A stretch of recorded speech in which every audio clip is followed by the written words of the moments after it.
إن الحمد لله نحمده ونستعينه ونستغفره ونعوذ بالله من شرور أنفسنا ومن سيئات أعمالنا من يهده الله فلا مضل له ومن يضلله فلا هادي له وأشهد أن لا إله إلا الله وحده لا شريك له وأشهد أن محمدا عبده ورسوله أما بعد فإن خير الحديث كتاب الله وخير الهدي هدي محمد صلى الله عليه وسلم وشر الأمور محدثاتها وكل محدثة بدعة وكل بدعة ضلالة وكل ضلالة في النار.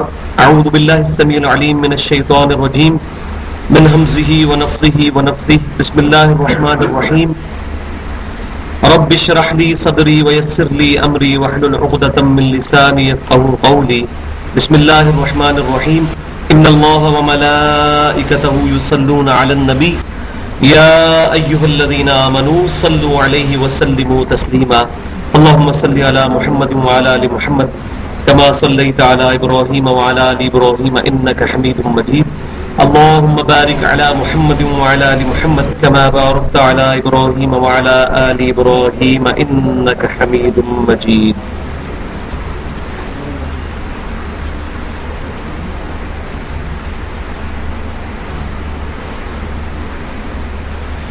سورۃ البقرہ آیت نمبر 273 سے انشاءاللہ ہم شروع کریں گے. تو یہ دو مکمل رکوع جو ہیں، رکوع نمبر 36 اور 37، ان کا جو مرکزی خیال ہے، مرکزی جو ٹاپک ہے، وہ ہے انفاق فی سبیل اللہ، یعنی اللہ کی راہ میں جو لوگ مال خرچ کرتے ہیں اس کی کیا اہمیت ہے، اور وہ جو مال خرچ کرنا ہے وہ کن شرائط کے ساتھ قابل قبول ہوگا. اور اس میں پوری گفتگو میں سب سے زیادہ زور اس بات پر دیا گیا تھا کہ اخلاص ہونا چاہیے، کسی کو دکھانے کے لیے مال نہ خرچ کیا جائے، اور ساتھ ہی یہ بھی یقین کر لیا جائے کہ یہ مال جو میں اللہ کی راہ میں خرچ کر رہا ہوں یہ میرا مال کم نہیں ہو رہا بلکہ اللہ کے ڈیوائن بینک کے اندر سٹور ہو رہا ہے، جس کا قیامت والے دن مجھے اجر مل رہا ہے. اب اس کی ہائٹ آنے لگی ہے یہ آیت جو ہے کہ جو اللہ کی راہ میں مال خرچ کیا جاتا ہے اس کا سب سے بہترین مصرف کیا ہے. للفقراء الذین احصروا فی سبیل اللہ، ان فقیروں کے لیے، ان غریبوں کے لیے کہ جو روک لیے گئے ہیں اللہ کی راہ میں، لا یستطیعون ضربا فی الارض، جنہیں زمین میں گھوم پھر کر روزی کمانے کی فرصت نہیں ہے. اور روک لیے کس لیے گئے ہیں؟ اللہ کی راہ میں. کہاں پر؟ مسجد کے اندر، مسجد نبوی کے اندر. آج بھی وہ اصحاب صفا کا جو چبوترا ہے وہ موجود ہے، جس پر تقریباً 150 کے قریب صحابہ کرام علیہم رضوان نبی صلی اللہ علیہ وسلم سے فل ٹائم دین کی تعلیمات حاصل کرتے تھے. اور انہی صحابہ کرام علیہم رضوان میں سیدنا ابو ہریرہ رضی اللہ تعالیٰ عنہ بھی شامل تھے، جو سب سے زیادہ احادیث روایت کرنے والے ہیں. اس کی وجہ یہ ہے کہ آپ رضی اللہ تعالیٰ عنہ نبی صلی اللہ علیہ وسلم کی صحبت میں اپنا زیادہ سے زیادہ وقت گزارتے تھے. وہ مسجد نبوی کا، وہ صحابہ صفا کا چبوترا، وہی آپ صلی اللہ علیہ وسلم کی مہمان گاہ بھی تھی، آپ صلی اللہ علیہ وسلم کا ہیڈ آفس بھی وہی تھا. آپ صلی اللہ علیہ وسلم فارن ڈیلیگیشن سے وہیں پر ملاقات کیا کرتے تھے، اور وہیں پر صحابہ کرام علیہ رضوان کی تربیت بھی کیا کرتے تھے. یہ تقریباً 150-55 کے قریب صحابہ کرام علیہ رضوان تھے جنہوں نے اپنا مکمل وقت صرف کر دیا تھا صرف اس چیز کے لیے کہ امام کائنات سید الاولین والآخرین شفیع المذنبین رحمت للعالمین سیدنا و مولانا امام اعظم محمد رسول اللہ صلی اللہ علیہ وسلم سے قرآن اور اس کے احکامات سیکھیں. ظاہر ہے اگر وہ فل ٹائم یہاں پر دیتے ہیں پھر ان کے پاس اتنی فرصت نہیں ہوگی کہ وہ زمین میں گھوم پھر کر رزق حلال تلاش کر سکیں. تو اللہ تعالیٰ فرماتا ہے سب سے زیادہ انفاق فی سبیل اللہ، اللہ کی راہ میں جو پیسہ خرچ کیا جاتا ہے اس کا سب سے بہترین مصرف یہ ہے کہ تم ان لوگوں پر پیسہ خرچ کرو جن لوگوں نے ان صلاتی و نسکی و محیای و مماتی للہ رب العالمین، جنہوں نے اپنی نماز، اپنی قربانی، اپنا جینا مرنا سب کچھ اللہ کے لیے وقف کر دیا ہوا ہے. اور پھر آگے آئے گا کہ ان کی حالت یہ ہے کہ وہ کسی سے لپٹ کر مانگتے بھی نہیں ہیں، اور گمان کرنے والے یہ گمان کرتے ہیں شاید یہ بڑے نیک امیر لوگ ہیں، بڑے غنی لوگ ہیں، ان کو پیسے کی ضرورت نہیں. اسی کانٹیکسٹ میں سیدنا ابو ہریرہ رضی اللہ تعالیٰ عنہ کی وہ حدیث جو صحیح بخاری میں موجود ہے، آپ رضی اللہ تعالیٰ عنہ فرماتے ہیں کہ مجھ پر بھوک کی ایسی کیفیت طاری ہوتی تھی اپنی تعلیم کے دوران، کئی کئی دن کے فاقوں کی وجہ سے، اور وہ فاقہ خود اڈاپٹ نہیں کیا ہوا تھا، بلکہ اتنی رقم یا اتنا مال ہی نہیں تھا کہ وہ اپنا پیٹ بھر سکتے، کہ میں کبھی پیٹ کے بل اپنی بھوک کی شدت کی وجہ سے زمین پر گر جاتا تھا، اور گزرنے والے گزرتے ہوئے یہ سمجھتے شاید اس کو کوئی مرغی کا دورہ پڑ گیا، حالانکہ مجھے بھوک نے ستایا ہوتا تھا. لیکن انہوں نے صرف 4 سال نبی صلی اللہ علیہ وسلم کی صحبت کی ہے. 4 سال بھی مکمل نہیں بنتے. 7 ہجری میں مسلمان ہوئے ہیں اور 11 ہجری کے شروع کے تیسرے مہینے کے اندر نبی صلی اللہ علیہ وسلم کی وفات ہوئی ہے. 3.5 پونے 4 سال صرف امام کائنات صلی اللہ علیہ وسلم کی صحبت کر کے سب سے زیادہ حدیثیں سیدنا ابو ہریرہ رضی اللہ تعالیٰ نے روایت کی ہیں. اس سے یہ بھی پتا چلا کہ یہ کوئی اس پر ڈیپینڈ نہیں کرتا کہ کس شخص کا دین کے اندر تجربہ کتنا ہے، کہ اس نے 20-25 سال سے داڑھی رکھی ہوئی ہے اور وہ دین کا علم حاصل کر رہا ہے تو اس کے پاس زیادہ علم ہوگا. یہ اس چیز کی کوئی گارنٹی نہیں ہے. ہو سکتا ہے کسی شخص نے اپنی زندگی میں صرف 3-4 سال محنت کے ساتھ فل ٹائم ڈیوٹ کر دیے ہو اللہ کے دین کے لیے، اللہ تعالیٰ اس کو زیادہ علم عطا فرما دے. یہ شوق اور محنت پر ہے. تو للفقراء الذین احصروا فی سبیل اللہ لا یستطیعون ضربا فی الارض، سب سے بہترین خیرات ان فقیروں کے لیے ہے کہ جو اللہ کی راہ میں روک لیے گئے ہیں دین کا علم حاصل کرنے کے لیے. نبی صلی اللہ علیہ وسلم کے سامنے انہوں نے اپنی زندگی وقف کر دی ہے، جن کے پاس اتنی فرصت نہیں ہے کہ وہ زمین میں گھوم پھر کر روزی کما سکیں. یحسبهم الجاہل اغنیاء من التعفف تعرفهم بسیماہم، اور خیال کرنے والا جاہل جو ہے، جو انجانا ہے، وہ ان کو یہی خیال کرتا ہے کہ چونکہ یہ سوال نہیں کرتے تو یہ غریب لوگ ہیں.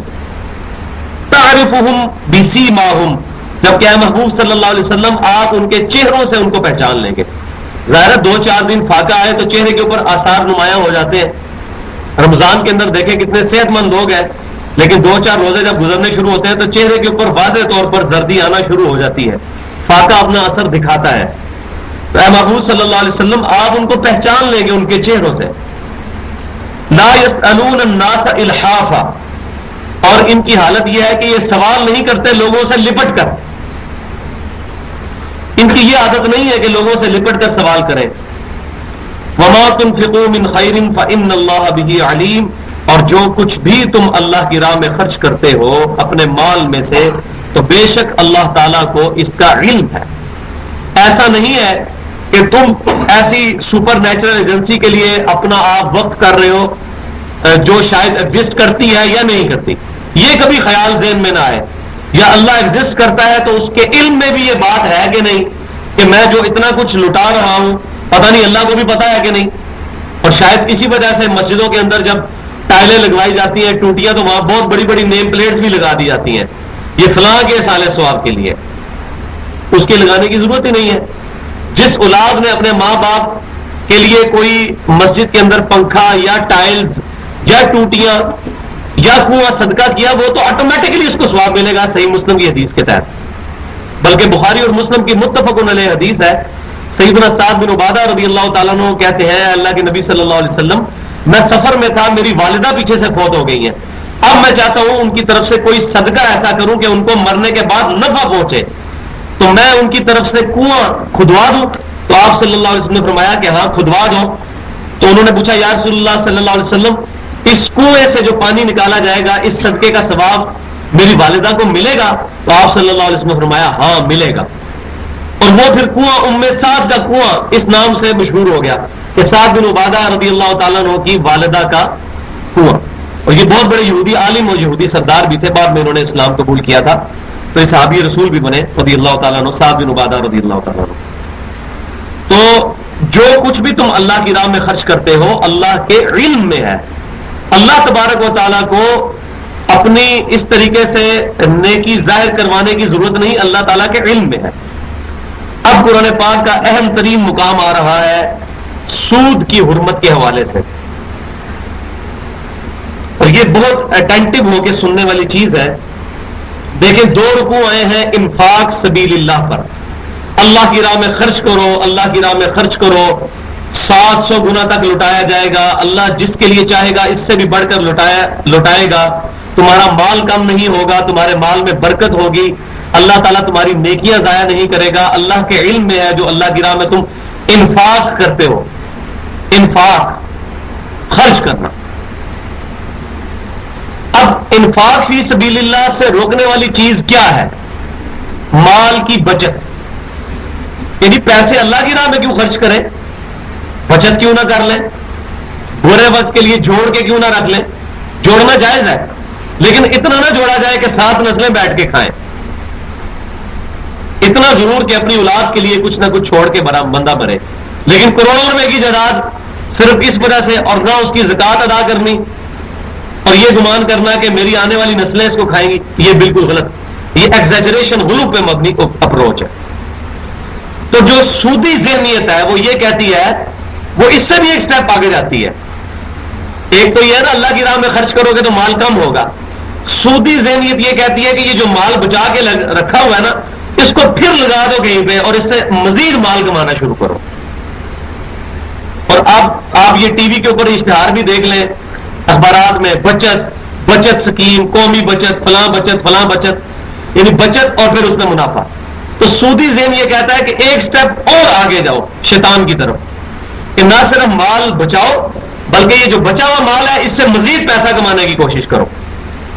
انفاق سبیل اللہ کے 2 رکوع کے بعد اب رد آ رہا ہے سود کا، کیونکہ سود ہی وہ بیماری ہے اور پیسے کے ذریعے پیسہ کمانے کی بیماری جو ہے یہ انسان کو انفاق فی سبیل اللہ کی راہ میں مال خرچ کرنے سے روک دیتی ہے۔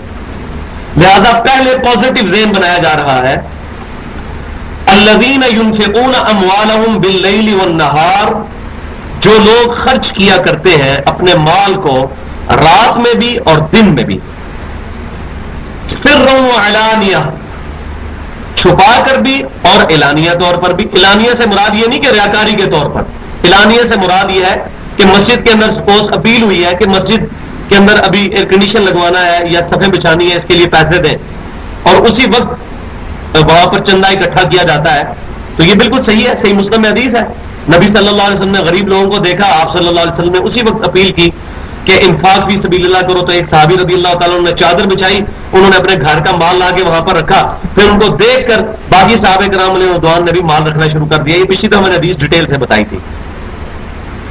تو آپ صلی اللہ علیہ وسلم کی ترغیب پر لوگوں نے اللہ کی راہ میں خرچ کیا، تو چھپا کر بھی اور اعلانیہ بھی، فَلَهُمْ أَجْرُهُمْ عِنْدَ رَبِّهِمْ، تو ان کے لیے ان کے رب کے پاس اجر ہے اس چیز کا، وَلَا خَوْفٌ عَلَيْهِمْ وَلَا هُمْ يَحْزَنُونَ، اور یہ سب سے بڑا اجر کا تقاضا کیا ہے کہ نہ ان کو کوئی خوف ہوگا قیامت والے دن، نہ دنیا میں اور نہ ہی آخرت میں کوئی غم ہوگا۔ قیامت والے دن جو خوف اور امن، خوف سے بچا کر امن میں لایا گیا اور غم سے بچا کر خوشی میں لایا گیا، وہی کامیاب ہے۔ اصل زندگی تو وہی ہے، دنیا کی زندگی تو سیکنڈز کی زندگی بھی نہیں ہے اگر آخرت کی زندگی کے ساتھ اس کو کمپیئر کیا جائے۔ جیسا کہ میں نے پچھلی دفعہ بھی بتایا تھا کہ صحیح مسلم کے اندر حدیث موجود ہے، کوئی شخص سوئی کو زمین میں اس میں سمندر میں ڈبوئے، اس سوئی کے ساتھ جتنا پانی لگے گا وہ دنیا کی زندگی اور سمندر کی زندگی آخرت کی زندگی، اور یہ بھی صرف سمجھانے کے لیے ہے، باقی آخرت کی زندگی کو کوانٹیفائی نہیں کیا جا سکتا، ان لمیٹڈ ہے۔ تو اللہ تعالیٰ فرما رہا ہے جو لوگ اللہ کی راہ میں خرچ کرتے ہیں دن کو رات کو، چھپا کر بھی اعلانیہ بھی، ہم ان کو اجر دیں گے، اور سب سے بڑا اجر یہ ہوگا قیامت والے دن نہ کوئی خوف اور نہ کوئی غم۔ اب یہ تصویر کا ایک رخ، اور دوسرا رخ اب اسی کانٹیکسٹ میں، الذین یأکلون الربا لا یقومون الا کما یقوم الذی یتخبطہ الشیطان،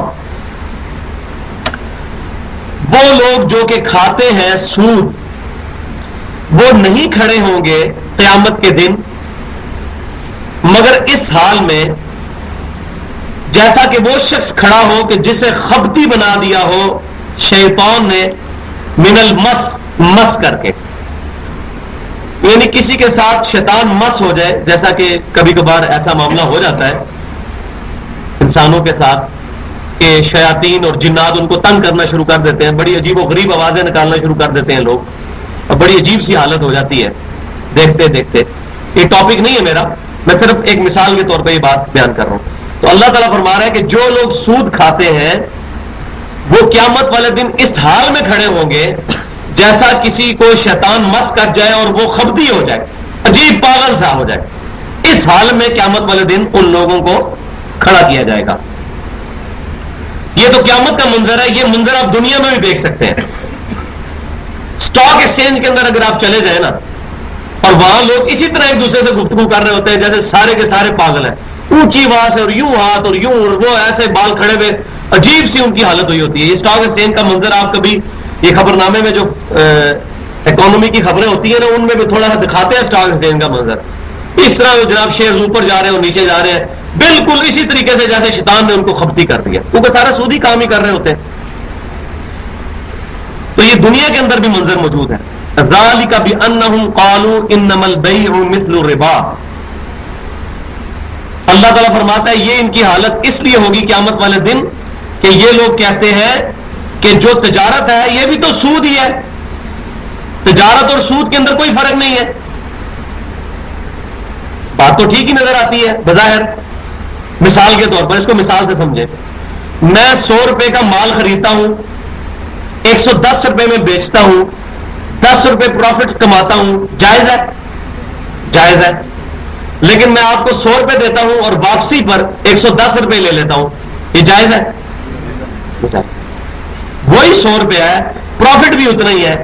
ایک اس کی رخ جو ہے حلال ہے اور دوسری حرام. دوسری حرام کیوں؟ کیونکہ ہم ٹائم ویلیو آف منی لے رہے ہیں, اور اسلام میں اس کی اجازت نہیں ہے کہ آپ کسی کو پیسے دیں 100 روپے اور اس کو کہ اگر مہینے بعد واپس کرو گے, چونکہ تم نے ایک مہینہ یہ 100 روپے اپنے پاس رکھا لہذا اس 100 روپے کا کرایہ جو ہے 10 روپے میں لوں گا, پیسے کے بدلے پیسہ لوں گا, تو یہ سود ہو جائے گا. یہ ٹائم ویلیو آف منی اس کو کہتے ہیں اکانومی کی ٹرمالوجی میں. تو ٹائم ویلیو آف منی نہیں لیا جائے گا. اسلام کہتا ہے کہ اگر کسی کو 100 روپیہ دیا ہے تو اس کو قرض حسنہ سمجھ کے دے دو, پھر اس سے لے لو بعد میں اتنے ہی پیسے واپس. اگلی ڈیٹیلز بھی اس میں چل کے آئیں گی. اور دوسری مثال سمجھے کہ میرا 15 لاکھ روپے کا مکان ہے, میں اس کو 5,000 روپے مہینہ کرائے پہ دے دیتا ہوں, تو جائز ہے؟ بالکل جائز ہے. مکان 15 لاکھ روپے کا, 5,000 روپیہ مہینہ لینا جائز, اس کے اندر کوئی ناجائز والی بات نہیں ہے. لیکن 15 لاکھ روپے کسی کو میں بائی ہینڈ دوں اور کہوں کہ تم نے مہینے کے مجھے 5,000 روپیہ دینے ہیں ان 15 لاکھ کے اوپر, یہ ناجائز ہو جائے گا. اب دیکھنے میں بالکل ایک جیسی چیز نظر آ رہی ہے, لیکن اس کو ٹیکنیکلی سمجھیں تو اس میں بہت بڑا فرق ہے. فرق یہ ہے کہ جو ہم مال یا مکان وغیرہ کسی کو مال کے عوض کوئی چیز بیچتے ہیں تو چیز یا وہ مکان جو ہے یہ فکسڈ ایسٹ ہے, جبکہ روپے کے بدلے روپیہ جو لیا جاتا ہے لیکوڈ ایسٹ. فکسڈ ایسٹ اور لیکوڈ ایسٹ میں بڑا فرق ہے. میں نے آپ کو 15 لاکھ روپے کا مکان دیا, آپ ایک مہینے تک رہے, آپ نے مجھے 5,000 روپیہ کرایہ دیا, آپ چلے گئے, زیادہ سے زیادہ مکان کی ڈیپریسیشن ہوئی ہے, گھس گیا. کتنا گھس گیا ہوگا؟ اس کے بدلے آپ نے مجھے 5,000 روپے کرایہ دے دیا. لیکن وہ 15 لاکھ کا مکان تو اپنی جگہ ہی کھڑا ہوا ہے نا, فکسڈ ایسٹ ہے. اس کے بدلے اگر میں آپ کو 15 لاکھ روپیہ دوں, آپ اس کو استعمال کریں, ہو سکتا ہے 15 کا 15 لاکھ ہی ڈوب جائے, تو اب وہ آپ کو 15 لاکھ واپس نہیں کر سکتا بیچارہ, اس پہ ظلم ہے. اسے تو اپنی محنت کی, کاروبار میں لگایا, پیسے ڈوب گئے. تو اسلام کے اندر یہ ہے کہ جو انویسٹمنٹ کرتا ہے پیسے اس کے کھاتے میں پڑتے ہیں. میں آپ کو اگر کاروبار کے لیے بھی 5 لاکھ روپیہ کسی کو دیتا ہوں اور وہ اپنی محنت کرتا ہے اور 5 کے 5 لاکھ ہی ڈوب جاتے ہیں, تو یہ نہیں ہوگا کہ 2.5 لاکھ وہ بھرے گا, 2.5 لاکھ میں بھروں گا, ٹوٹل میں ہی بھروں گا, کیونکہ رقم میری تھی. اس بیچارے نے تو محنت کی, محنت رنگ نہیں لائی, زمین پہ فصل اگائی اس نے, فصل پہ کو کیڑا لگ گیا. تو اسلام یہ ظلم نہیں کرتا. اس بیچارے نے محنت کی, اس کو اس کا معاوضہ بھی دینا پڑے گا مجھے, جو میں نے اس سے طے کیا تھا. جبکہ پیسے ڈوبے تو سارے کے سارے میرے ڈوبے. تو یہ بہت بڑا فرق ہے سود کے اندر اور کاروبار کے اندر. تو یہ دو لفظ ہے, ایک ہے رباح, راباحا, یہ کہتے ہیں کاروبار کرنے کو, تجارت کرنے کو, یہ جائز ہے. اور ایک ہے ربا, را با اور واو. واو اور ہے کا فرق ہے. واو لگ جائے تو اس کو کہتے ہیں ربا, یہ سود. فما ربحت تجارتهم, یہ آتا ہے نا شروع میں, ان کی تجارت نے ان کو نفع نہیں دیا. تو رباح جو ہے ہا کے ساتھ یہ تو حلال ہے, اور را با واو یہ سود ہے, یہ حرام ہے. تو اللہ تبارک و تعالیٰ نے سود کو حرام قرار دینے کے لیے کوئی دلیل نہیں یہاں پر بیان فرمائی. یہ میں نے اپنی طرف سے دلیل بیان کی. کیوں؟ جس نے ایک دفعہ اللہ کو مان لیا اب اس پر obligation ہے کہ وہ اللہ تبارک و تعالیٰ کے احکامات کو مانے گا. اب اس آیت کو سمجھے, ذالک بأنہم قالوا انما البیع مثل ربا. یہ اس لیے ہے, یہ قیامت والے دن شیطان سے مس کیے ہوئے مخبوط الحال اٹھائے جائیں گے صرف اس وجہ سے کہ یہ کہتے ہیں کہ بے شک جو تجارت ہے وہ بھی تو سود کی طرح ہے. اب اللہ تعالیٰ دلیل کوئی نہیں دے رہا. وَأَحَلَّ اللَّهُ الْبَيْعَ وَحَرَّمَ الرِّبَا. اللہ تعالیٰ تجارت کو حلال قرار دیتا ہے اور سود کو حرام قرار دیتا ہے. That's all. کوئی دلیل نہیں. اللہ نے حلال کر دیا اس کو, تجارت کو, اور اللہ نے حرام کر دیا سود کو. اللہ نے حلال کر دیا نکاح کو اور اللہ نے حرام کر دیا زنا کو. فرق تو کوئی نہیں ہے, دو بول کے ہی فرق ہے, باقی تو ایک ہی چیز ہے. تو اللہ نے حلال کر دیا نکاح کو اور حرام کر دیا زنا. اللہ نے حلال کر دیا تجارت کو اور حرام کر دیا سود کو. فمن جاءہ موعظۃ من ربہ, پس اب جس کے پاس بھی اپنے رب کے پاس سے نصیحت آ چکی ہے, فانتہا فلہ ما سلف, تو اسے چاہیے کہ وہ رک جائے, اور جو پہلے کر چکا وہ تو گزر چکا, اس کو بھول جائے, آئندہ کے لیے رک جائے, مستقبل کے لیے سود کھانے سے رک جائے. وَأَمْرُهُ إِلَى اللَّهِ, اور جو گزر چکا ہے اس کا معاملہ اللہ کے سپرد ہے. اب اللہ کی مرضی ہے, یہ بھی اوپن لائسنس نہیں ہے کہ جو پہلے کھا چکے وہ معاف ہو جائے گا. اللہ تعالیٰ نے اس کو بھی سسپینڈ کر دیا ہے کہ اس کا معاملہ اللہ کے سپرد ہے. اب اللہ کی مرضی ہے کہ اس کے ساتھ کیا معاملہ کرے, اس کو بلا حساب ہی بخش دے یا اس پر کوئی گرفت کرے. یہ معاملہ اللہ کے سپرد. لیکن ظاہر ہے اسی کے لیے جس کو پتا تھا سود حرام ہے اور وہ کھاتا رہا, جس کو پتا ہی نہیں تھا اس کا معاملہ تو بالکل ڈفرنٹ ہے. ومن عاد, پس جو کوئی اس کے بعد بھی اعادہ کرے, دوبارہ سود کی طرف مائل ہو جائے, فاولئک اصحاب النار هم فیہا خالدون, تو یہی ہے لوگ دوست کی, اس میں ہمیشہ ہمیشہ رہیں گے. اب یہ دیکھ لیں کہ یہ سود کا مسئلہ کتنا سینسٹیو اور کتنا نازک ہے. اور اسی کانٹیکسٹ میں یہ جو اسلامک بینکنگ کے نام پر لوگوں کا پیسہ ہتھیایا جا رہا ہے, اسٹیٹ بینک جو رولز نان اسلامک بینکس کے اوپر لاگو کرتا ہے انہی رولز کو ایڈجسٹ کرتا ہے اسلامک بینکنگ کے لیے. پیچھے ان کی منڈ ایک ہی ہے, اوریجن ایک ہی ہے. اسلامک بینک والے ظاہر ہے انہوں نے تو کہنا ہے یہ حلال ہے. اگر آپ نے یہ سیکھنا ہے کہ یہ حلال ہے یا حرام ہے تو جو غیر اسلامک بینک والے ہیں ان سے جا کے صرف پوچھے کہ اسلامک بینکنگ اور آپ میں کیا فرق ہے, وہ آپ کو صحیح کپڑے اتار کے بتائیں گے اسلامک بینکنگ کے کہ کوئی فرق نہیں ہے, صرف ایک لبادہ اڑا ہوا ہے. گدھے کے اوپر سفید اور کالی لکیریں لگا دینے سے زیبرا بن جائے گا, دیکھنے میں تو ہو جائے گا لیکن زیبرا نہیں بنے گا, وہ گدھا ہی رہے گا. تو فلاں مفتی صاحب نے فتویٰ دے دیا, فلاں مفتی صاحب نے اجازت دے دی, فلاں مفتی صاحب نے, داڑھیوں والے اسلامک بینکنگ میں بیٹھے میں مفتی صاحب نے فتویٰ دے دیا. مفتی صاحب کی قبر میں آپ نے جانا ہے یا انہوں نے آپ کے ساتھ جانا ہے, پتہ نہیں کتنی مفتیوں کی جو ہے وہ قیامت والے دن مٹی پلید ہو رہی ہوگی, اللہ کو پتا ہے. اور دنیا میں تو ہم کوئی جج نہیں کر سکتے کسی کے بارے میں کہ کون جو ہے وہ اللہ کی بارگاہ میں مقبول ہے اور کون مردود ہے. ہمیں احتیاط کرتے ہوئے ہر اس چیز سے بچنا چاہیے جہاں پہ سود کا معاملہ آ جائے گا. اور ابھی یہ آیات اپنے کلائمیکس کو آگے پہنچیں گی جب اللہ تعالیٰ فرمائے گا کہ اگر کوئی بندہ سود سے باز نہیں آتا تو اب اللہ اور اس کے رسول کے لیے ان سے جنگ کے لیے تیار ہو جائے. بولے اعوذ باللہ تعالی. یمحق اللہ الربا ویربی الصدقات، اللہ تعالیٰ سود کو مٹاتا ہے اور صدقات کو، جو اللہ کی راہ میں خیرات کی جاتی ہے، اس کو بڑھاتا ہے۔ اس کے کئی ایک معنی ہو سکتے ہیں۔ ایک تو بات یہ کہ اللہ تعالیٰ سود کو کبھی پنپنے نہیں دے گا، سود کی مدد سے جو مال کمایا جائے گا اس میں برکت نہیں ہوگی، اس کے بدلے میں جب کوئی بندہ صدقہ خیرات کرے گا اللہ اس کے بدلے میں اس کے مال میں برکت کرے گا۔ دوسرا، آج کی اکانومی سے ہم نے یہ چیز آبزرو کی ہے کہ 3 بڑی چیزیں آ چکی ہیں سود کی وجہ سے۔ امریکہ کے اندر روزانہ ہی کوئی نہ کوئی بینک کرپٹ ہو جاتا ہے سود کی وجہ سے۔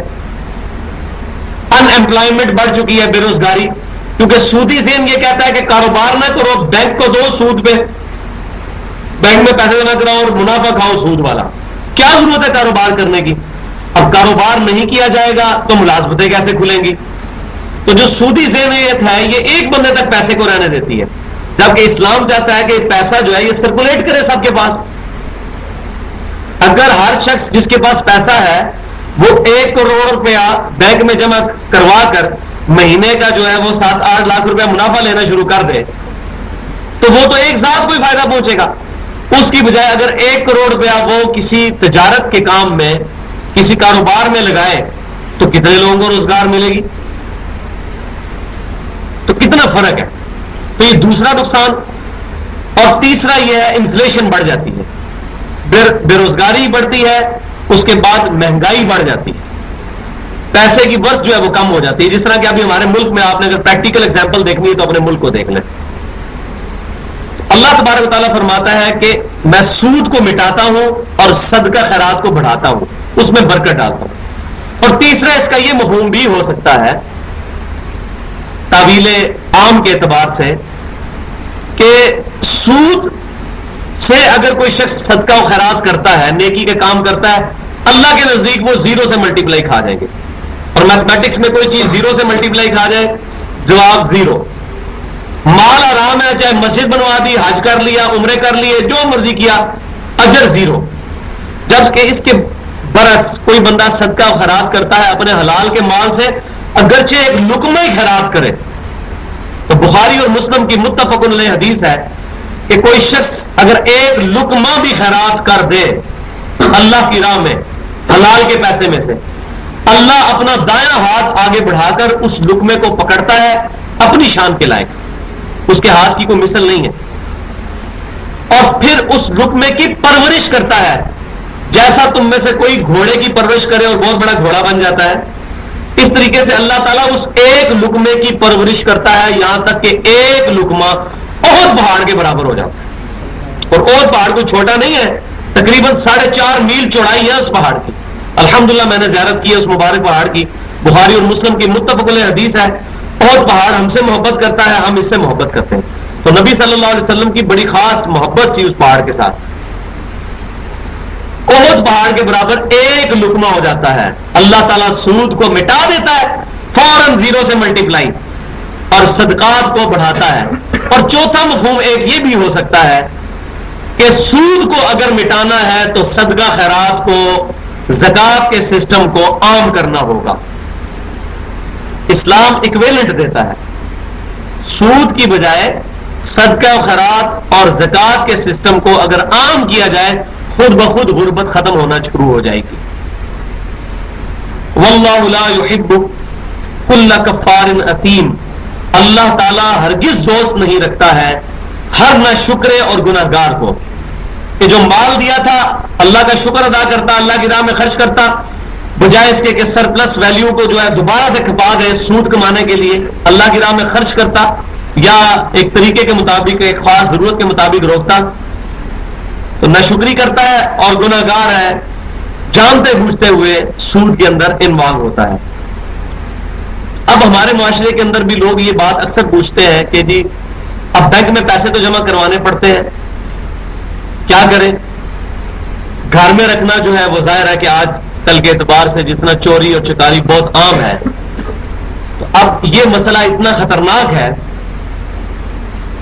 کہ اس حد تک پہنچ چکا ہے کہ شرعی اعتبار سے اس کی یہ گنجائش ضرور نکلتی ہے کہ کوئی شخص بینک میں ایسے اکاؤنٹ کے اندر پیسے جمع کروا لے جس اکاؤنٹ کے اوپر ڈائریکٹلی سود نہیں لگتا، جیسا کہ کرنٹ اکاؤنٹ ہوتا ہے، اس اکاؤنٹ میں سود نہیں لگتا۔ اب آپ کے ذہن میں یہ سوال آ رہا ہوگا، مجھے کشف کے ذریعے نہیں پتا چلا، اپنے تجربے کی بنیاد پہ، کشف تو ہے ہی کوئی نہیں ہے، کہ کرنٹ اکاؤنٹ میں بھی جو پیسہ ہے وہ بھی تو بینک استعمال کرتا ہے، تو ہم کسی نہ کسی کھاتے میں بینک کو سپورٹ کرنے والے تو بن گئے، تو بھائی وہ ہماری ڈائریکٹ سپورٹ نہیں، انڈائریکٹ ہے، اور ہم اس پہ مجبور ہیں۔ اگر یہ بھی کسی ملک کے اندر اتنا امن ہے، پیسے گھر رکھ سکتا ہے، تو اس کے لیے تو پھر حرام ہے کرنٹ اکاؤنٹ بھی کھلوانا۔ ہم اپنے ملک کی بات کر رہے ہیں جہاں پر امن کی صورتحال اتنی بری ہو چکی ہے، تو اس میں وہ حدیث دل کو ڈھارس بناتی ہے کہ نبی صلی اللہ علیہ وسلم نے فرمایا کہ قرب قیامت میں ایسا وقت بھی آ جائے گا کہ کوئی شخص بھی سود سے محفوظ نہیں رہے گا، یہاں تک کہ جو بندہ ڈائریکٹلی سود میں انوالو نہیں ہوگا تب بھی اس کو سود کا دھواں ضرور پہنچ جائے گا۔ تو دھواں تو سب کو پہنچا ہوا ہے، ایون یہ میں نے کپڑے اس وقت پہنے ہوئے ہیں، یہ جن فیصل آباد یا کراچی کی مشینوں پہ یہ کاٹن بنی ہے، وہ بھی سود کے اوپر ہی حاصل کی گئی ہے مشین، تو دھواں تو پہنچ رہا ہے مجھے، اگرچہ میں ڈائریکٹ اکاؤنٹیبل جواب دہ نہیں ہوں اس کا، انڈائریکٹلی تو وہ میرے پہ گرفتی کوئی نہیں ہے، کیونکہ میرا اختیار نہیں ہے اس پہ۔ اسی طریقے سے ہماری مسجدوں میں جو پنکھے لگے ہیں، قالین بنے، یہ سب کے سب انڈائریکٹلی سودی مشینوں کے کاروبار کی وجہ سے ہی یہاں چیزیں، بلکہ کئی لوگ ایسے ہیں کہ جن کی پیورلی حرام کی کمائی ہے اور وہ مسجد میں چندہ بھی دے جاتے ہیں، مولوی صاحب بھی نہیں پوچھتے بھائی آپ کی کمائی حلال کی ہے حرام کی ہے، اور ٹھیک بھی کرتے ہیں، کیونکہ کسی مسلمان کو پریدنا بھی نہیں چاہیے۔ ہاں اگر خود بخود پتا چل جائے کہ اس کی کمائی حرام ہے پھر اس سے نہیں لینا چاہیے چندہ، اور اگر حرام اور حلال مکس ہو پھر اس نیت سے لے لیا جائے کہ اس کے حلال والے پورشن سے میں لے رہا ہوں، تو یہ جائز ہے۔ تو سود کا جہاں تک معاملہ ہے اس سے بچنے میں عافیت ہے، کرنٹ اکاؤنٹ اگر کوئی اس سے بھی بچ سکتا ہے تو بچ جائے، البتہ اس پر کوئی شرعی گرفت نہیں ہوگی، وجہ یہ ہے کہ یہ مجبوری ہے۔ سیونگ اکاؤنٹ جو ہے جس کے اندر پروفٹ لگتا ہے، جس کو وہ کہتے ہیں یہ نفع ہے، اب جو بھی مرضی نام رکھ لیں، میں نے بتایا کہ گدھے کے اوپر سفید اور کالی لکیریں پھیر لینے سے زیبرا نہیں بن جائے گا، چاہے اس کا نفع کا نام رکھ دیں، نفع نقصان کی بنیاد رکھ لیں، یا پروفٹ کہہ لیں، یا قومی بچت کہہ لیں، یا جو بھی نام لے لیں، وہ ہے جو ہے وہ حرام ہی۔ ان الذین آمنوا وعملوا الصالحات، اب وہی سائملٹینیس کنٹراسٹ، جب بھی اللہ تعالیٰ ذکر کرتا ہے برائی کرنے والوں کا، واللہ لا یحب کل کفار اثیم، اب نیک لوگوں کا بھی ذکر آ رہا ہے، بے شک وہ لوگ جو ایمان لائے، وعملوا الصالحات، انہوں نے نیک اعمال کیے، واقاموا الصلاۃ، اور نماز کو قائم کیا۔ نماز اسی صورت میں قائم ہوگی جب نماز پڑھنے کے بعد باہر آ کر حلال کام کیے جائیں، اگر باہر نکل کر پھر آرام کھانا ہے پھر نماز کہاں سے قائم ہوئی؟ اللہ کے ساتھ جو عہد کیا وہ تو توڑ دیا۔ اور دوسرا قائم کرنے سے مراد یہ ہے کہ سنت کے مطابق نماز پڑھی جائے، اور سنت آداب نماز کے ان کا خیال رکھا جائے، جیسے صحیح بخاری میں حدیث ہے کہ نبی صلی اللہ علیہ وسلم نے فرمایا کہ اپنی صفیں سیدھی کر لو، پاؤں کے ساتھ پاؤں ملاؤ، کندھے کے ساتھ کندھا، بے شک صفوں کو سیدھا کرنا نماز قائم کرنے میں سے ہے۔ تو نماز کے ظاہری پروٹوکولز کا خیال رکھنا، نماز کس طریقے پہ ادا کرنی ہے، یہ بھی نماز کو قائم کرنے میں آتا ہے۔ وَآتَوُا الزَّکَاۃَ، اور زکات دیتے ہیں، لَهُمْ أَجْرُهُمْ عِنْدَ رَبِّهِمْ، ان کے لیے اجر ہے ان کے رب کے حضور ان کے لیے، وَلَا خَوْفٌ عَلَيْهِمْ وَلَا هُمْ يَحْزَنُونَ، اور پھر سب سے بڑا اجر کیا ہے، نہ قیامت والے دن ان کے کوئی خوف ہوگا اور نہ ہی ان کو کوئی غم ہوگا۔ بھائیو یہ کہنے کو چھوٹی سی بات ہے، لا خوف علیہم ولا هم يحزنون، قیامت کا دن وہ ہے کہ جب انبیاء کرام علیہ السلام بھی انیشلی نفسا نفسی کا شکار ہوں گے، سوائے ایک شخصیت کے، امام کائنات شفیع المذنبین صلی اللہ علیہ وسلم، جن کے ہاتھ پہ شفاعت کا دروازہ کھلے گا، اور ایسا دروازہ کھلے گا کہ صحیح مسلم کی حدیث ہے، پھر جب وہ دروازہ کھلے گا پھر اللہ کے فرشتے بھی اور نیک علماء بھی شفاعت کریں گے اپنے ساتھ کے لوگوں کی، یہ صحیح مسلم میں حدیث ہے۔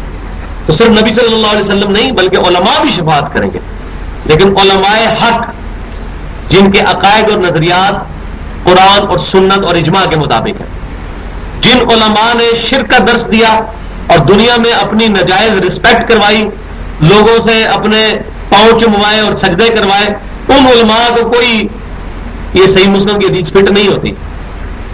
ان علماء کے لیے فٹ ہوتی ہے جنہوں نے اپنی ذات کو چھوڑ کر لوگوں کی رہنمائی اللہ اور اس کے محبوب صلی اللہ علیہ وسلم کی طرف کی. نہ کوئی ان کو خوف نہ کوئی غم. یا ایھا الذین آمنوا اتقوا اللہ، اے ایمان والو اللہ سے ڈر جاؤ. اور ڈرنے کا تقاضا کیا ہے؟ وَذَرُوا مَا بَقِيَ مِنَ الرِّبَا، اور چھوڑ دو اب جو سود میں سے باقی بچ چکا ہے اس کو چھوڑ دو. ان کنتم مؤمنین، اگر تم واقعی مومن ہو تو جتنا آج تک سود کھا چکے تو چلو اس کو تو معاملہ جو ہے وہ اللہ کے سپرد، اللہ سے معافی مانگو، لیکن آج کی ڈیٹ سے رک جاؤ، اب مزید آگے نہ جاؤ. یہ نہیں ہے کہ تھوڑا اور کھا لو پھر ایک دفعہ توبہ کر لوں گا، تو پتہ تو نہیں توبہ نصیب ہوگی کہ نہیں. کتنے لوگ ہیں پتہ نہیں ہم میں سے کوئی گھر تک پہنچ سکتا ہے کہ نہیں، کوئی پتہ نہیں ہے. آج کل تو ایسی بیماریاں آ گئی ہیں کہ لائف اتنی انسرٹن ہو چکی ہے کہ کوئی پریڈکٹ ہی نہیں کر سکتا. 20-25 سال کی عمر کے لوگوں کے ہارٹ فیل ہو رہے ہیں، شوگر ہو رہی ہے، اور ایکسیڈنٹ تو بہت بڑا سورس ہے ہی ہے. اس کے لیے تو عمر کا تھوڑا اور زیادہ ہونا کوئی شرط ہی نہیں ہے. سفر تو ہم سب کرتے ہیں، ایکسیڈنٹ میں بھی ڈیتھ ہو سکتی ہے، کوئی مسئلہ بھی ہو. زلزلہ دیکھ لیں، زلزلے کے اندر کتنے لوگ مرے تھے. 2005 8 اکتوبر کا جو زلزلہ تھا، تقریباً 40,000 کے قریب تو بالکل لسٹڈ لوگ ہیں جو کہ مرے تھے. ان لسٹڈ پتہ نہیں کتنے ہوں گے. سیلاب، کتنی بڑی بڑی قدرتی آفات ہے، تو موت وہ کسی وقت بھی آ سکتی ہے. یا ایھا الذین آمنوا اتقوا اللہ حق تقاتہ، اے ایمان والو اللہ کا تقوی اختیار کرو جیسے تقوی کا حق ہے. اور حق کیا ہے؟ ولا تموتن الا وانتم مسلمون، تمہیں موت نہ آئے مگر اس حال میں کہ تم فرما بردار اللہ کے ہو. یہ نہ ہو کہ سینما گھر میں موت آ جائے، یہ نہ ہو کہ تم نماز چھوڑ کر تو ٹی وی کے آگے کرکٹ میچ دیکھ رہے ہو، اس حال میں تمہیں موت آ جائے.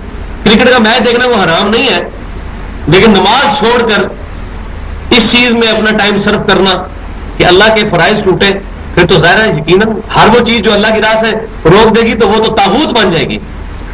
وَلَقَدْ بَعَثْنَا فِي كُلِّ أُمَّةٍ رَسُولًا، ہر امت میں ہم نے رسول مبعوث کیا. أَنِ اعْبُدُوا اللَّهَ، کہ اللہ کی عبادت کرو، یہی دعوت دی انہوں نے.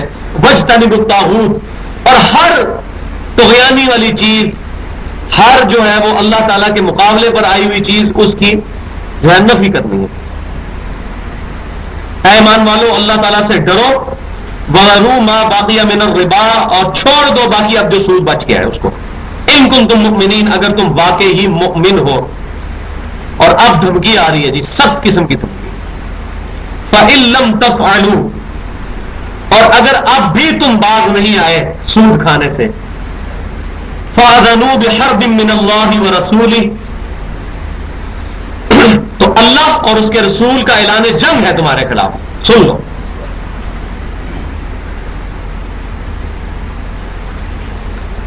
مجھے یہ بتائیے، جب بھی کوئی شخص اپنے دشمن کے خلاف جنگ کرتا ہے تو اس کی کوشش یہ ہوتی ہے کہ اس کی سب سے قیمتی چیز برباد کر دی جائے.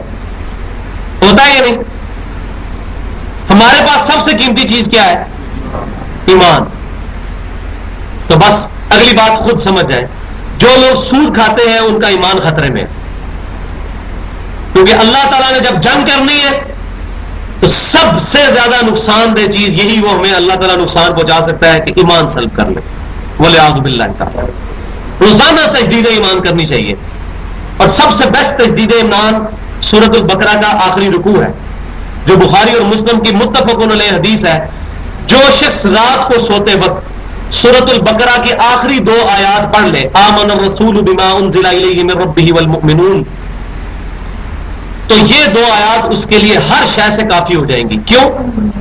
اس میں سے جو پہلی آیت ہے اس میں ایمان کو تجدید کروایا گیا ہے. اللہ پر ایمان، فرشتوں پر ایمان، کتابوں پر ایمان، رسولوں پر ایمان، وَإِلَيْكَ الْمَصِيرُ، اور آخرت پر ایمان. اور دوسری آیت جو ہے اس کی آخری والی آیت، اس کے اندر اللہ تبارک و تعالیٰ سے پھر دعا مانگی گئی ہے، اللہ میرے گناہ معاف کر دے اور مجھ سے کوئی غلطی ہوئی اس پر میری گرفت نہ فرمانا اور مجھ پر ایسا بوجھ نہ ڈالنا جو میں اٹھا نہیں سکتا. تو یہ میں نے الحمدللہ کہیں پڑھی نہیں بات، میں آج اس پہ تفکر کر رہا تھا کہ یہ رات کو کیوں آپ سے فرمایا کہ 2 آیات جو ہے وہ پڑھ کے سوئی. کسی تفسیر میں نہیں میں نے پڑھی، انشاءاللہ نہ کسی تفسیر میں آپ کو یہ بات ملے گی. اللہ تبارک و تعالیٰ قرآن پہ جو لوگ محنت کرتے ہیں، والذین جاہدوا فینا لنہدینہم سبلنا، جو لوگ ہماری راہ میں کوشش کریں گے ہم اپنی راہیں ان پر کھولیں گے. تو آج میں نے اس پہ تفکر کیا کہ آخری 2 آیات آپ فرماتے ہیں رات کو ضرور پڑھ کے سو، ہر چیز سے کفایت کریں گی. تو میں نے جب اس کے ترجمے پہ غور کیا تو یہ 2 حصوں کا مجموعہ تھا، ایک تجدید ایمان اور دوسرا اللہ سے دعا. تو باقی ہمارے جو بزرگ ہمیں یہ بتایا کرتے تھے رات کو سونے سے پہلے کلمہ پڑھو اور ایمان تجدید کر کے سو، پتہ نہیں صبح اٹھتے ہیں کہ نہیں. تو وہ بات جو ہے ان کے پاس دلیل تھی یا نہیں تھی، لیکن یہ دلیل الحمدللہ ہمیں ڈائریکٹلی صحیح بخاری اور مسلم سے مل گئی، سورۃ البقرہ کی آخری 2 آیات، اور یہ زبانی بھی یاد ہونی چاہیے. تو اللہ تعالیٰ فرما رہا ہے کہ اگر تم سود سے باز نہیں آتے تو اب پس تیار ہو جاؤ جنگ کے لیے اللہ اور اس کے رسول کے خلاف. اللہ اور اس کا رسول تمہارے خلاف اعلان جنگ کرتے ہیں. میرے علم کے مطابق صرف 2 گناہ ہیں جن کے اوپر اعلان جنگ ہے. حالانکہ اکثر کے آج تک میں نے زندگی میں جتنے علماء کو سنا وہ یہی کہتے ہیں کہ سود ہی ایک گناہ ہے جس کے بارے میں یہ آیا کہ اللہ اور اس کے رسول کے خلاف جنگ ہے. لیکن ایک گناہ اور بھی ہے، وہ صحیح بخاری کتاب الرقاق میں حدیث موجود ہے، جس نے میرے کسی ولی کے ساتھ دشمنی کی میرا اس کے خلاف اعلان جنگ. جو بھی اللہ کے ولی کے ساتھ دشمنی کرے گا اللہ کا اس کے خلاف اعلان جنگ ہے. چاہے وہ یزید کی دشمنی ہو سیدنا حسین کے ساتھ. سیدنا حسین اللہ کے ولی ہے. جامع ترمذی کی صحیح حدیث ہے حسن اور حسین جنتی نوجوانوں کے سردار ہیں. صحیح مسلم میں 4 حدیثیں موجود ہیں. میں اپنے اہل بیت کے معاملے میں اپنی وفات کے بعد میں اللہ سے ڈراتا ہوں. ایک اور صحیح مسلم کے اندر حدیث موجود ہے، نبی صلی اللہ علیہ وسلم نے سیدنا علی، حسن، حسین اور سیدہ فاطمہ کو اپنی چادر کے نیچے لیا اور پھر اللہ کی بارگاہ میں عرض کیا اللہ یہ میرے اہل بیت ہے.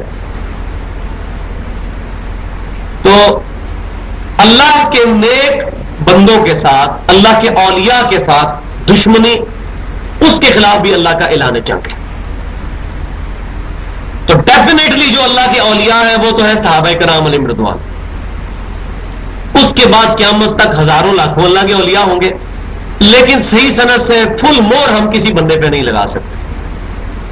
خصوصاً آج کے دور میں جو بریلویوں کے اولیاء ہیں ان کو دیوبندی کہتے ہیں مشرک، دیوبندیوں کے جو اولیاء ہیں ان کو بریلوی کہتے ہیں گستاخ رسول، اور یہ دونوں مل کے اہل حدیث کے جو اولیاء ہیں ان کو کہتے ہیں انگریزوں کی پیداوار.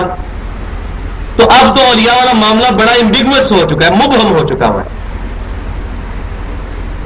باقی جس پر امت کا اجماع ہو چکا ہے جن کی ولایت کے اوپر، جیسا صحابہ، تابعین، تبع تابعین، اس طرح ائمہ محدثین، امام بخاری، امام مسلم، ابو داؤد، ترمذی، نسائی، ابن ماجہ، امام حنیفہ، امام شافعی، امام مالک، امام احمد بن حنبل، یہ بڑے بڑے جو علماء جن کی خدمات دین کے لیے ہے اور امت کا اتفاق ہے ان کے عقائد اور نظریات کے صحیح ہونے پر، ان کی تقوی اور پرہیزگاری پر، وہ واقعی اللہ کے اولیاء ہیں.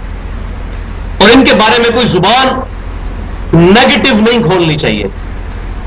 ایسا نہ ہو کہ گرفت ہو جائے اللہ تعالیٰ کی طرف سے اور ایمان ہی برباد ہو جائے.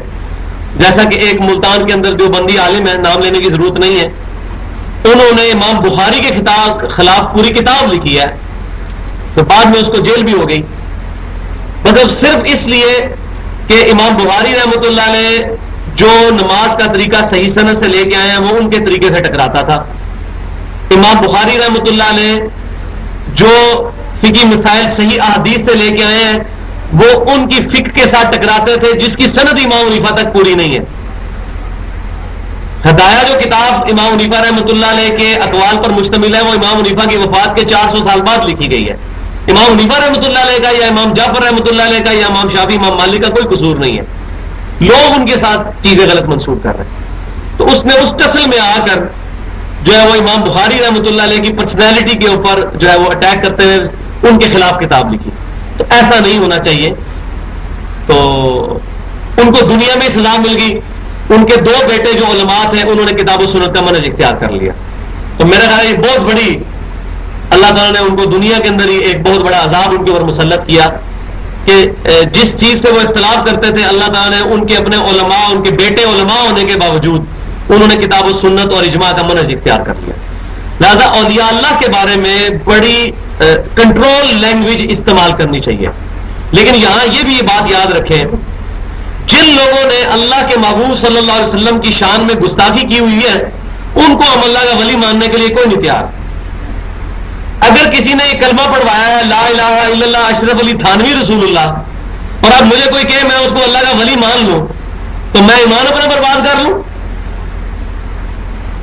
یا کسی نے کلمہ پڑھوایا ہے لا الہ الا اللہ چشتی رسول اللہ اور اب مجھے بتایا جا رہا ہے یہ تو فلاں اتنے بڑے بزرگ ہیں آپ ان کو بزرگ نہیں مانتے اور بھائیوں جنہوں نے اپنے ناموں کے کلمے پڑھائے ہوئے ہیں ان کا تو مسلمان ہونا مشکوک ہے. آپ کہہ رہے ہیں ان کو ولی مان لیں.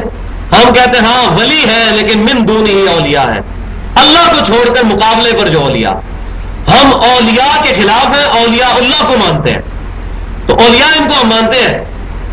جن لوگوں نے حضور کی شان میں گستاخی کی یہ سب اولیاء ہیں لیکن اولیاء الشیاطین ہیں, یہ شیطانوں کے اولیاء ہیں.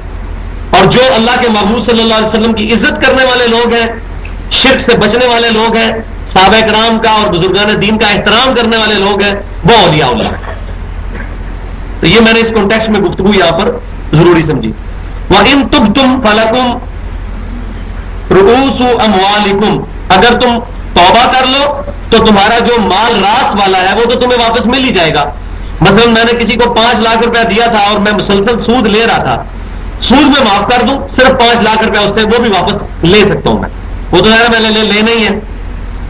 لا تظلمون ولا تظلمون, نہ تم ظلم کرو اور نہ تم پر ظلم ہوگا. اب یہ نہیں اللہ تعالیٰ فرمائے گا کہ تو نے اتنا عرصہ سود کھایا ہے لہذا 5 لاکھ بھی اب تیرا ضبط نہیں, وہ 5 لاکھ تم واپس لے سکتے ہو جس کے عوض تم سود کھا رہے تھے, وہ 5 لاکھ واپس لے لو, باقی سود والا جو معاملہ ہے سود چھوڑ دو. اب آ رہی جناب ترغیب والی بات. دیکھیں 3 لیول ہوں گے.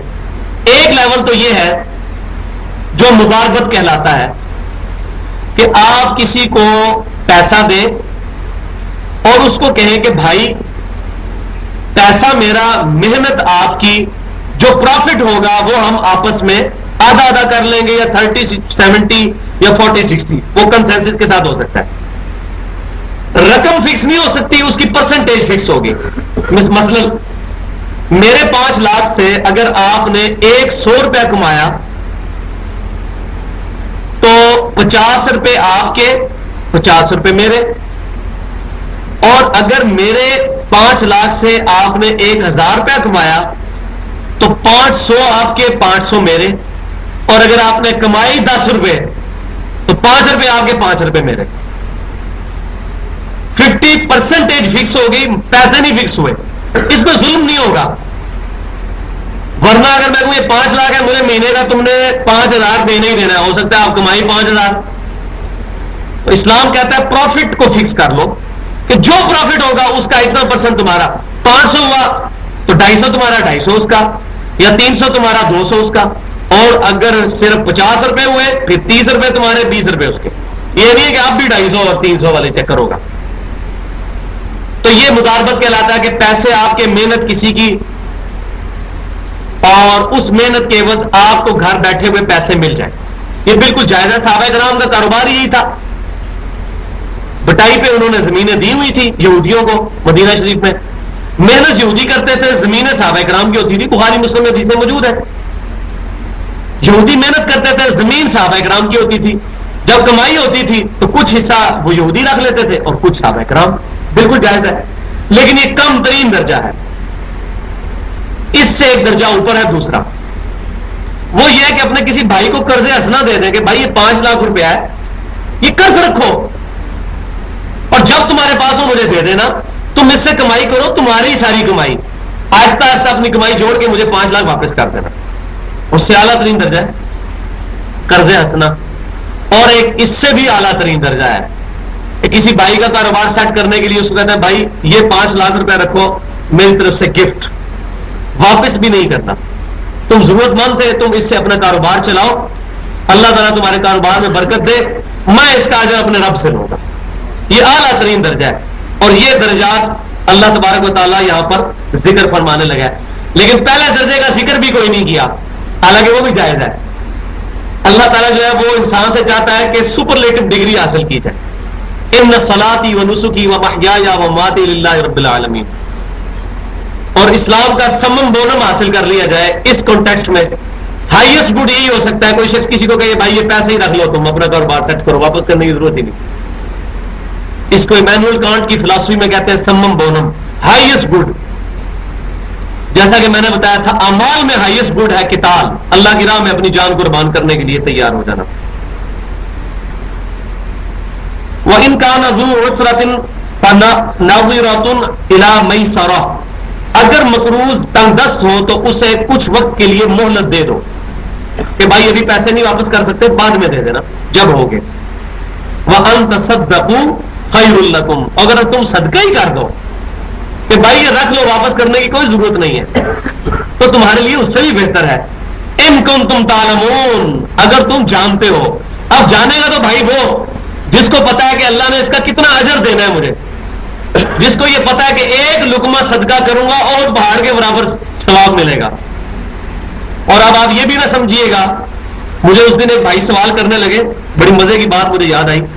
وہ کہنے لگے کہ یہ بتائیے کہ بعض اوقات لوگ پوری زندگی برے اعمال کرتے رہتے ہیں, مرنے سے 1 سال پہلے توبہ کر لیتے ہیں اور بڑے پریکٹسنگ مسلمان بن جاتے ہیں, جنت میں تو وہ بھی چلے جائیں گے, اور اس کے مقابلے میں کچھ لوگ ایسے ہیں جو پوری زندگی حلال اور حرام کی تمیز کرتے ہوئے زندگی گزارتے ہیں, جنت میں وہ بھی پہنچیں گے. تو یہ دونوں برابر ہو گئے پھر تو. میں نے کہا آپ کو کس بیوقوف نے کہا یہ برابر ہے؟ جی جنت میں تو پہنچ گئے, جنت میں پہنچنا برابری کی دلیل تو نہیں ہے. F11 میں پلاٹ ہو بندے کے پاس اور نالا لئی کے اوپر ہو, برابر تو نہیں ہو سکتا, بہت فرق ہے. اس دنیا کے سمجھانے کے لیے مثال دے رہا ہوں. اللہ تعالیٰ سورۃ الحدید میں فرماتا ہے جن لوگوں نے فتح مکہ سے پہلے ایمان قبول کیا اور جنہوں نے فتح مکہ کے بعد ایمان قبول کیا وہ کبھی بھی برابر نہیں ہو سکتے, کیونکہ انہوں نے مشکل وقت میں, اب سیدنا علی اور ابو سفیان کا ایمان برابر تو نہیں ہو سکتا, سیدنا ابوبکر صدیق رضی اللہ تعالیٰ اور ابو سفیان کا ایمان برابر تو نہیں ہو سکتا رضی اللہ عنہم اجمعین. انہوں نے اس وقت پر ایمان قبول کیا جب ایمان کا مطلب ہی پھینٹی تھا اور جان بھی جا سکتی تھی.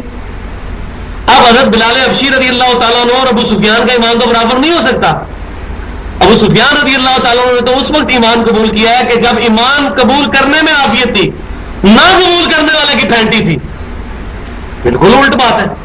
سورہ توبہ میں کہا تھا نا اللہ تعالیٰ نے کہ 4 مہینے کا ٹائم ہے مشرکین کے لیے, یا تو عرب کی سرزمین چھوڑ دیں, ادروائز جہاں پائے جائیں گے قتل کیے جائیں گے. ابو سفیان نے اسلام قبول کر لیا رضی اللہ تعالیٰ عنہ, چاہے کسی وجہ سے کیا, صحابی تو ہیں وہ, ہم تو ان کے قدموں کی خاک بھی نہیں ہو سکتے, میں ان کو آپس میں کمپیئر کروا رہا ہوں. تو اللہ تعالیٰ فرما رہا ہے فتح مکہ سے پہلے ایمان والے اور بعد والے برابر نہیں ہو سکتے.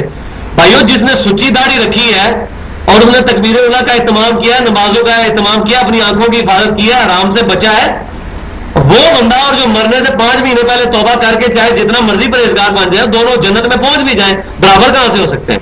کبھی نہیں ہو سکتے برابر. اور اس کو پنجابی میں ایک محاورے سے کہا جاتا ہے کہ دھاگا ٹوٹ جائے نا تو جوڑے نا تو جڑ تو جاتا ہے لیکن گنڈ لگ جاتی ہے. تو اس بندے کو گنڈ تو لگی ہوئی ہے نا, بے شک جڑ گیا اس کا اللہ کے ساتھ رشتہ, گنڈ تو موجود ہے. چاہے اس کے پچھلے گناہ معاف ہو جائے, نیکیوں سے بدل بھی دیے جائیں. اس کا ثبوت سنن ابن ماجہ کی حدیث بھی ہے کہ 2 صحابی تھے, وہ فوت ہوئے وقفے وقفے سے. ایک صحابی نے ان کو خواب میں دیکھا, وہ کہنے لگے کہ میں نے ان دونوں میں سے یہ گمان کیا جس صحابی کے بارے میں میرا گمان تھا کہ یہ پہلے جنت میں جائیں گے, وہ پہلے جنت میں نہیں گئے اور دوسرے جنت میں پہلے چلے گئے. وہ جن کے بارے میں گمان کر رہا تھا کہ وہ جنت میں جائیں گے, وہ اللہ کی راہ میں شہید ہوئے تھے, جبکہ دوسرے شہید بھی نہیں ہوئے تھے, وہ ان سے 1 سال بعد فوت ہوئے. تو میں نے نبی صلی اللہ علیہ وسلم سے اپنا خواب ذکر کیا تو آپ صلی اللہ علیہ وسلم فرمایا کیا اس صحابی نے 1 سال کی نمازیں زیادہ نہیں پڑھی, 1 سال رمضان کے مہینہ زیادہ نہیں پایا؟ تو انہوں نے کہا یا رسول اللہ پایا. تو فرمایا کہ وہ تو پھر بڑھ گیا نا. تو اس سے کیا پتا چلا کہ برابری نہیں ہو سکتی. لیکن یہاں یہ ایک بات یہ بھی یاد رکھیں کہ ہو سکتا ہے کہ کسی بندے کی دونوں کی ایک جیسی نیکیاں ہوں لیکن ان کے اجر کا بھی آپس میں زمین و آسمان کا فرق ہو, اخلاص کی وجہ سے اور مشکل سرکمسٹانسز کی وجہ سے. ہر بندے کی شاکلہ ڈیفرنٹ ہے, جو سورہ بنی اسرائیل میں چل کے آئے گا. ہر شخص کو اس کی شاکلہ کے مطابق پرکھا جائے گا. ہر بندے کی شاکلہ ڈیفرنٹ ہے. ایک بندہ جو پورا دن کھدائی کر کے مزدوری کرتا ہے, اس سے اللہ تعالیٰ اس بات پہ ہی راضی ہے کہ 5 وقت نماز پڑھ لیں، اور ایک بندہ اے سی والے کمرے میں بیٹھ کے اپنی لائف انجوائے کر رہا ہے، پھر اس سے صرف فرض نماز کی تو ڈیمانڈ نہیں ہوگی، اس کو نوافل اور اذکار میں بھی ہمیشگی اختیار کرنی ہوگی۔ ایک بندہ بچارہ اس کے اندر حالات کی کیپیبلٹی کی وجہ سے 10% تک نیکی کمانے کی تھی، کوشش کر سکتا تھا وہ زیادہ سے زیادہ، اس نے 10 میں سے 9% کر لی، وہ کامیاب ہو گیا۔ اور ایک بندے کی کیپیبلٹی تھی 80% کرنے کی، اس نے 40% کیا، اس نے 9%، اس نے 40%، وہ ناکام ہو جائے گا کیونکہ اس نے اپنی شاکلہ کے مطابق اتنا عمل نہیں کیا۔ تو نیکیاں گنی نہیں جائیں گی، تولی جائیں گی۔ ہو سکتا ہے کہ آپ کی ایک نماز اور میری ایک نماز دونوں دیکھنے میں فجر کی ایک نماز ہے، اور آپ کی نماز کا اجر مجھ سے 700 گنا بڑا ہو، ہے ممکن ہے؟ تو نیکیاں گنی نہیں جائیں گی، نیکیاں تولی جائیں گی۔ یہی وجہ ہے کہ صحابہ کرام علیہ رضوان سے زیادہ نیکیاں ہیں تابعین کے پاس، اگر گنتی کی جائے۔ کتنے تابعین ہیں جن سے یہ بات ثابت ہے 40 سال ان سے تکبیر اولیٰ قضا نہیں ہوئی، لیکن کسی صحابی کے بارے میں ہم یہ بات بتا بھی نہیں سکتے۔ لیکن صحابہ کرام کی نیکیاں وزن کے اعتبار سے زیادہ ہیں، انہوں نے ٹف ٹائم دیکھا، اور سب سے بڑی فضیلت یہ ہے کہ امام کائنات صلی اللہ علیہ وسلم کے مبارک چہرے کی زیارت کرنے کی وجہ سے ان کو صحابی کا مرتبہ حاصل ہوا۔ تو اللہ تعالیٰ فرما رہا ہے وَأَن تَصَدَّقُوا، اگر تم صدقہ ہی کر دو، خیر لکم، تمہارے لیے بہتر ہے، ان کنتم تعلمون، اگر تمہارے علم میں ہو یہ بات، تمہیں سمجھ آ جائے یہ بات۔ سمجھ کس کو آئے گی؟ جس کو دنیا اور آخرت کی زندگی کا فرق پتا ہوگا۔ اب یہ وہ آیت آ رہی ہے جس کے بارے میں اکثر علماء کا خیال ہے یہ قرآن کی سب سے آخری آیت ہے جو نازل ہوئی ہے، سب سے آخر میں جو آیت نازل ہوئی ہے۔ آپ کے ذہن میں آ رہا ہوگا الیوم اکملت لکم دینکم واتممت علیکم نعمتی، وہ والی آیت سورۃ المائدہ میں حجۃ الوداع کے موقع پر نازل ہوئی، اس کے بعد بھی قرآن نازل ہوا ہے نبی صلی اللہ علیہ وسلم پر، وہ دین کے مکمل کرنے کے اعتبار سے ہے۔ لیکن یہ قرآن پاک کے نزول کے اعتبار سے قرآن کی آخری آیت یہ والی ہے، اور کیا کمال آیت ہے، بات بھی بالکل اینڈ والی ہو رہی ہے۔ واتقوا یوما ترجعون فیہ الی اللہ، لوگوں تقوی اختیار کر لو، ڈر جاؤ اس دن سے جس دن تم اللہ کے حضور پیش کیے جاؤ گے۔ ثم توفی کل نفس ما کسبت، پھر ہر جان کو پورا پورا بدلہ دیا جائے گا جو کچھ اس نے کیا ہوگا۔ وہم لا یظلمون، اور ان پر کوئی ظلم نہیں کیا جائے گا، جو کمایا ہوگا وہی ملے گا۔ نیکی بوئی تھی، نیکی کاٹو گے، برائی بوئی تھی، برائی ملے گی۔ اللہ تعالیٰ سے دعا ہے کہ اللہ تبارک و تعالیٰ ہمیں اپنی رحمت خاصہ سے قیامت والے دن امن نصیب فرمائے، اپنے محبوب صلی اللہ علیہ وسلم کی شفاعت نصیب فرمائے، اپنے محبوب صلی اللہ علیہ وسلم کے مبارک ہاتھوں سے حوض کوثر نصیب فرمائے، اپنے محبوب صلی اللہ علیہ وسلم کے مبارک جھنڈے کے نیچے جگہ عطا فرمائے، اپنے محبوب صلی اللہ علیہ وسلم کا جنت میں پڑوس نصیب فرمائے۔ سبحانک اللہم و بحمدک، اشہد ان لا الہ الا انت، استغفرک و اتوب الیک۔ یہ محفل سے اٹھنے کی دعا ہے، سارے پڑھ لیں۔ وما علینا الا البلاغ المبین۔